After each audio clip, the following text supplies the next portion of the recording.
Assalamu alaikum students, hope you are great. Today we discussed about the Greek civilization. This civilization started around 3500 years ago. So let's start the reading. The ancient Greek lived around 3500 years ago. Their legacy shapes the world we live in today. For some people live in Greece was good and many lived in busy towns and cities. They built many temples and significant buildings, often situated on hills.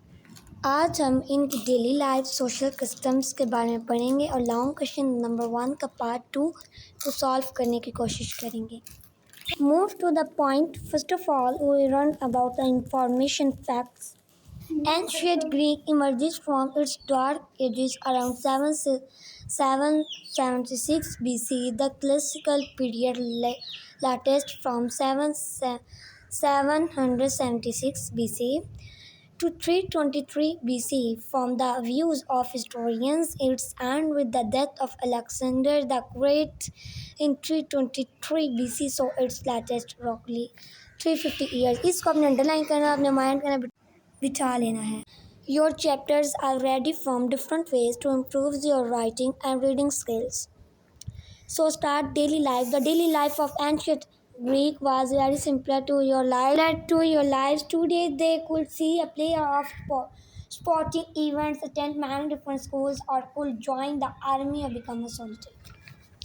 ये जो थी ये वो school को join करते थे और तब जाके सोल्जर्स बनते थे. ये था एंशिएंट ग्रीक के soldiers.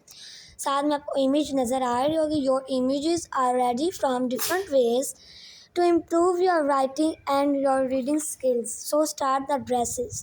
Clothing for both women and men consist of two main garments, a tunic, peplus, accoutrements, and a cloak. Both women and men wore sandals, slippers, soft shoes, or boots, although they usually went barefoot at home. इनका जो dress है उसके बारे में अगर हम बात करें तो ये पहनती थी बोथ वुमेन्स एंड मेंस. जो ख़वातीन और मर्द थे उनके वो पहनती थी, वॉर करते थे सैंडल्स, स्लीपर्स, सॉफ्ट शूज़ और बूट्स. कभी कभी ये पाँव के नीचे जो शूज़ पहने बगैर भी धूप में रहना पसंद करते थे. वो स्लीपर्स पहनते थे, सैंडल्स, सॉफ्ट शूज़, नरम सा जूते और बूट्स पहनना पसंद करते थे. अब बात जाते ग्रीक सोसाइटी की तरफ.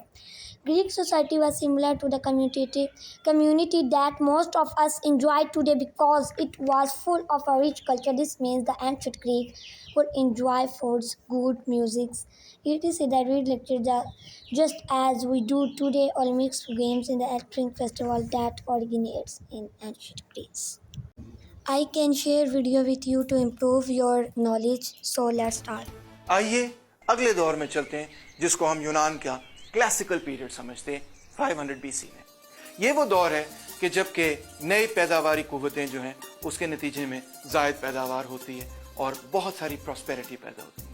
इस दौर के अंदर आबादी जो है तकरीबन 5 गुना बढ़ जाती है और जैसे जैसे आबादी बढ़ती है और पैदावारी कुव्वतें बढ़ती हैं तो नया आर्ट, नया लिटरेचर, नए साइंस, नए अलूम पैदा होते हैं, नई दिलचस्पियाँ पैदा होती हैं. जो सियासी ढांचा था इस दौर का उसके अंदर छोटे छोटे ये जो शहर थे, हर शहर की अपनी हुकूमत हुआ करती थी. कुछ अहम शहर जो हैं वो हैं एथेंस, स्पार्टा, कोरिंथ, थीब्स. और इन शहरों के अलावा मजीद ये कि आज की टर्की जिसको एशिया माइनर कहा जाता है और इटली के अंदर भी ग्रीक्स ने आबादियां कायम कर रखी. ये जो छोटे छोटे सिटी स्टेट्स थे, ये जो रियासतें थीं जो कि एक एक शहर पर बुनियाद रखती थी, इनका कोई मजहब नहीं था. उसकी वजह ये थी कि ग्रीक्स के अंदर उनके दरमियान कोई ऐसा एक कॉमन रिलीजन नहीं था. वो मुख्तलिफ मज़ाहिब की, मुख्तलिफ देवताओं की परस्तिश किया करते थे. लिहाजा कोई एक मज़हब था ही नहीं उनके दरमियान कि जिसको कि स्टेट रिलीजन बनाया जा सके, यानी कि रियासती मज़हब बनाया जा सके. दूसरा ये कि ये जो मुख्तलिफ सिटी स्टेट्स थे इनकी आपस में कोई यूनिटी नहीं थी. कम से कम इस पीरियड में बहुत ही कम यूनिटी थी और ये आपस में अक्सर व बेशतर लड़ते पड़ते रहते थे. दो सबसे अहम जो सिटी स्टेट्स थे उनमें एक का नाम था एथेंस और दूसरे का नाम था स्पार्टा. दोनों के अंदर ये सूरत हाल थी कि इनकी जो तहजीब थी, इनकी जो प्रॉस्पेरिटी थी, इनका जो आर्ट और लिटरेचर था, इनकी जो रियासतें थी और इनका जो हुक्मरान तबका था बुनियादी तौर पे गुलामदारी निज़ाम पर खड़ा था। इन सिटी स्टेट्स ने नॉन ग्रीक लोगों को, जो कि यूनान से ताल्लुक नहीं रखते थे, उनको गुलाम बनाया था और अक्सर उनका जो आम काम था वो नॉन ग्रीक्स किया करते थे। I hope you understand this lecture, so thank you. And run long question number 1 part 2. Assalamu alaikum students. In the today lecture of history, we will start our unit number 2, Roman civilization. The Roman civilization was the largest empire of the ancient world. जो ancient world थी उनमें से सबसे largest world जो है कि जो empire थी वो थी रोमन सिविलाइजेशन। मैंने आपके साथ ग्रीक सिविलाइजेशन का लेक्चर ऑलरेडी शेयर कर दिया है, आप मेरे यूट्यूब के लिंक से आप ऑलरेडी देख सकते हैं। उसके बाद हमारे पास आ जाता है ये इनकी जो एम्पायर थी, इनका जो कैपिटल था वो रोम था। हमने पढ़ा था रोमी तहजीब, SST में 5 क्लास में 4 में आप पढ़ते आए हैं रोमी तहजीब के बारे में, रोमी का आर्ट कैसे मशहूर था।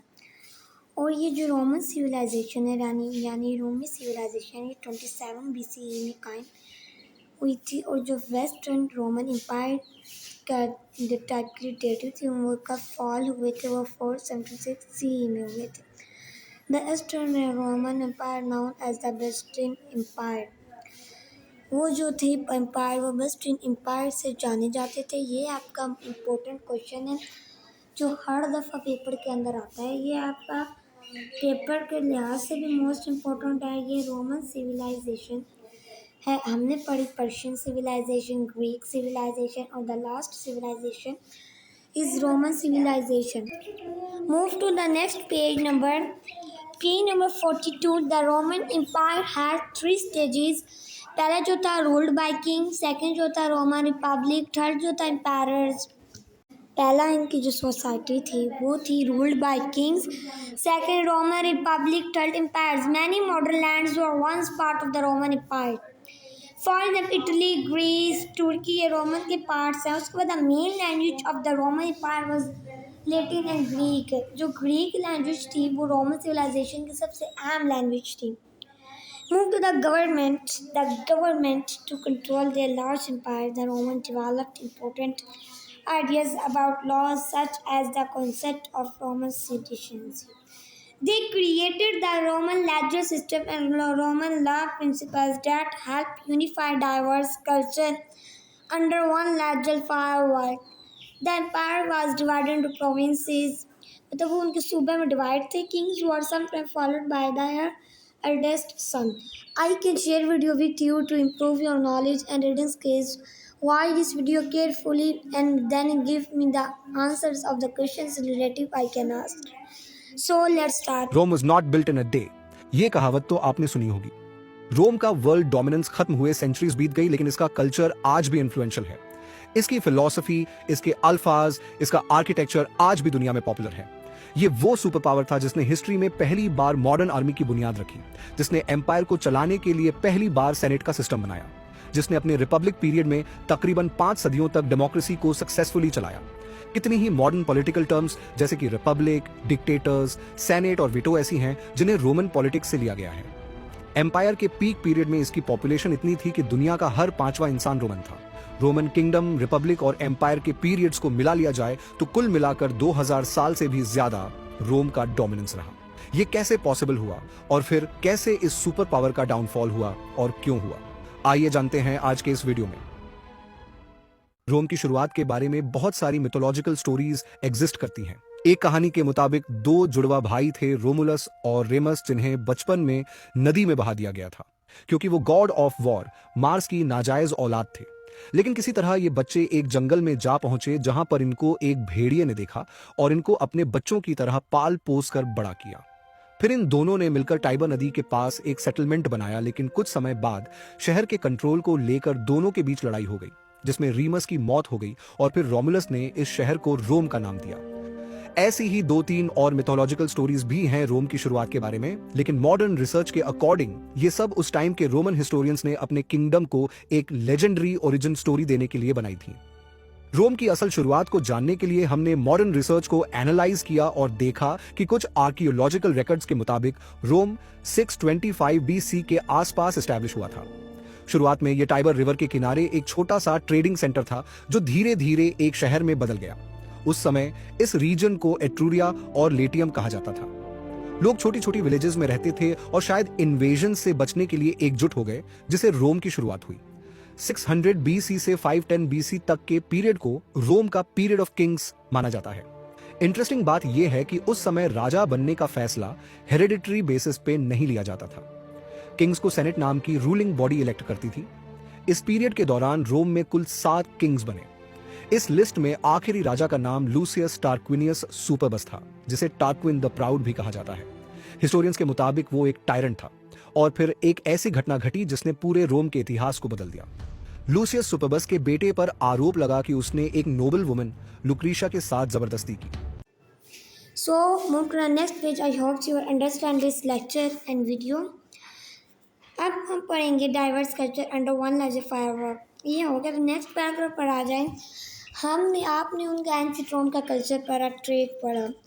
The culture of ancient Rome was spread throughout the Europe during its rule. Rome culture still has an impact in the western world today. Rome का जो कल्चर था वो आज की दुनिया के लिए मशहूर है। Explained in areas government, engineering, architecture, language, literature. अब जिसके बाद आता है trade, but trade was very important for the Roman Empire and helped connect different parts of the empire. They got wheat from Egypt to make bread, it train to make tools and silk and spices. Places like China and India, Mediterranean Sea made it easy to move goods and keep the empire rich and connected. Hopes you are understand this lecture. Architecture, ancient Roman architecture होता है मिट्टी का घर, उनका नक्शा निगार। Trade होता है तिजारत। कल्चर होता है रहन सहन।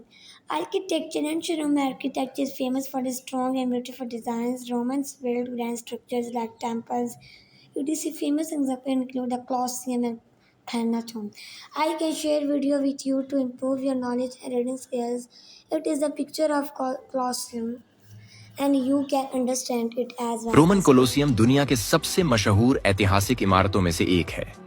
इसे 70 से 80 ईस्वी के बीच रोमन राजा वेस्पासियन और उनके बेटे टाइटस ने बनवाया था। इसमें एक साथ करीब 50,000 लोग बैठ सकते थे। यहाँ ग्लैडिएटरों की लड़ाइयां, जानवरों के शिकार और कई रोमांचक खेल होते थे। एक दिलचस्प बात यह है कि इसे कभी-कभी पानी से भरकर नावों की लड़ाइयां भी करवाई जाती थीं। समय के साथ भूकंप और तोड़फोड़ से यह काफी टूट गया, लेकिन आज भी यह रोम की शान बना हुआ है और लाखों लोग इसे देखने आते हैं। I hope you understand these lectures. So run it carefully to improve your knowledge and reading skills. शुक्रिया, अपनी दुआ में याद रखिएगा।